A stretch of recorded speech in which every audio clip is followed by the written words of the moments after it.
మలక్పేట మూసారంబాగ్లో ఇస్లావత్ శ్రావ్య అనే గిరిజన యువతి మృతికి ఆమె పనిచేస్తున్న కన్సల్టెన్సీ యజమానే కారణమంటూ గిరిజన సంఘాలు ఆరోపించాయి. శ్రావ్యను హత్య చేసి ఆత్మహత్యగా చిత్రీకరించారంటూ కుటుంబ సభ్యులతో కలిసి మలక్పేట పిఎస్ ముందు ఆందోళనకు దిగారు. రంగారెడ్డి జిల్లా కడ్తల్ పక్కన ఓ తాండాకు చెందిన ఇస్లావత్ శ్రావ్య ఎల్బీ నగర్లోని మహాత్మా గాంధీ లా కళాశాలలో 3వ సంవత్సరం చదువుతూ మూసారంబాగ్లోని ఓ ఎడ్యుకేషన్ కన్సల్టెన్సీలో పార్ట్ టైం జాబ్ చేస్తుంది. అయితే శ్రావ్య ఉరివేసుకుని చనిపోలేదని, లైంగిక వేధింపులకు గురిచేసి హత్య చేశారంటూ గిరిజన సంఘాలు ధర్నాకు దిగాయి. శ్రావ్య మృతికి కారకులైన కన్సల్టెన్సీ యజమాని నవీన్ ను అరెస్టు చేసి కఠినంగా శిక్షించాలంటూ వారు డిమాండ్ చేశారు.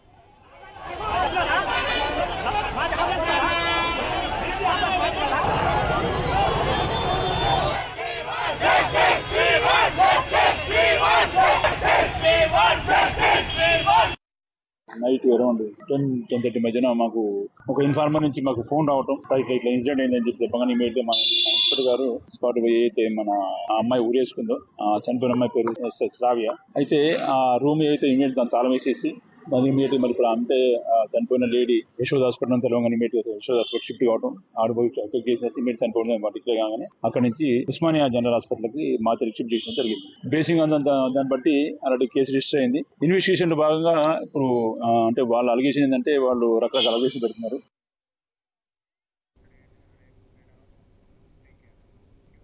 రైట్ గా దీనికి సంబంధించి పూర్తి అప్డేట్స్ మా ప్రతినిధి లహరి అందిస్తారు. లహరి,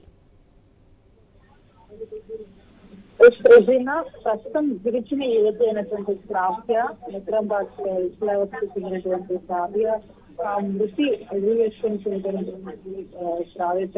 శ్రావ్య మృతి అయితే ప్రజెంట్ కలెక్టింగ్ చేస్తుందని చెప్పుకోవచ్చు. అయితే మలక్పేట నిద్రాబాద్ లో ఇస్లావత్ శ్రావ్యని గిరిజన యువతి మృతికి ఆమె పనిచేస్తున్నటువంటి కన్సల్టీ యజమాని కారణంతో కూడా ఇటు గిరిజన సంఘాలతో ఆరోపిస్తున్నటువంటి పరిస్థితి. అయితే శ్రావ్యను హత్య చేసి ఆత్మహత్య కూడా చిత్రీకరించాలంటూ కూడా కుటుంబ సభ్యులతో పాటు అలాగే వాళ్ళ తల్లిదండ్రులు, వాళ్ళ స్నేహితులు అందరూ కూడా ఇటు మలక్పేట చేసుకున్నట్టే ఆందోళనటువంటి పరిస్థితి. అసలు ధర్నాకు పరిస్థితి మనకు కనిపిస్తుంది. రంగారెడ్డి జిల్లా కడతల్ పక్క నుండి ఒక తాండాకు చెందినటువంటి ఇస్లావత్ శ్రావ్య ఉన్నటువంటి మహాత్మా గాంధీ లా కళాశాలలో అయితే థర్డ్ ఇయర్ చదువుతుంది. ఇటు థర్డ్ ఇయర్ చదువుతూ తను ముసల్మాగ్ లో ఉన్నటువంటి ఎడ్యుకేషన్ కన్సల్టెంట్ అయితే పార్ట్ టైం జాబ్ చేస్తున్నటువంటి పరిస్థితి. సో ఇటు ఎడ్యుకేషన్ కన్సల్టెన్సీలో ఇటు తన చదువు ముగించుకొని పార్ట్ టైం జాబ్ చేస్తున్నటువంటి క్రమంలో ఇది కన్సల్టెన్సీకి సంబంధించినటువంటి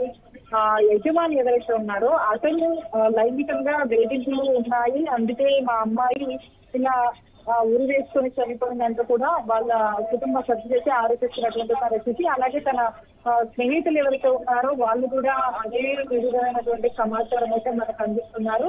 లైంగిక వేధింపులకు గురి చేస్తున్నారు కాబట్టి హత్య చేశారంటూ గిరిజన సంఘాలు కూడా ధర్నాకు దిగినటువంటి పరిస్థితి అక్కడ మనకు కనిపిస్తుంది. సో శ్రావ్య మృతికైతే కారకులైనటువంటి కన్సల్టెన్సీ యజమాని నవీన్ అయితే అరెస్టు చేసి కఠినంగా శిక్షించాలని కూడా ఇటు వాళ్ళ కుటుంబ సభ్యులు, స్థానికులు అందరూ కూడా డిమాండ్ చేస్తున్నటువంటి పరిస్థితి. సో ఇటు పోలీసులు కూడా ఒక్కసారిగా ఈ విషయంపై కూడా దర్యాప్తు చేస్తున్నారు. ఇది వాస్తవమా అవాస్తవమా, నిజమా కాదా, ఇటు తన స్నేహితులు ఎవరైతే ఉన్నారో శ్రావ్య సన్నిహితులు ఎవరైతే ఉన్నారో వాళ్ళ దగ్గర ఎంక్వైరీ చేసినటువంటి పరిస్థితి. ఎందుకంటే ఒక వ్యక్తి పైన ఇలా ఏదైనా ఇష్యూ రేజ్ అయినప్పుడు పూర్తిగా సమాచారం తెలుసుకున్న తర్వాత కూడా పోలీసులు మూమెంట్ అయ్యేది అవకాశం కల్పిస్తుంది. కాబట్టి ఇటు శ్రావ్య మృతికైతే మొత్తం అయితే ఇటు కుటుంబ సభ్యులు అయితే కన్నీరు మొన్నీరు అవుతున్నారు. మరి ఈ శ్రావ్య మృతికి గల కారణాలు అయితే తెలియాల్సి ఉంది. ఒకవైపు అయితే శ్రావ్య మృతికి కారణం అయితే కన్సల్టెన్సీ యజమాని కారణము, అతనే లైంగికంగా వేధింపులకు గురి చేయడం వల్లే మా అమ్మాయి ఇలా చనిపోయిందని చెప్పేసి ఇటు కుటుంబ సభ్యులకి ఆరోపిస్తున్నారు. మరి ఇది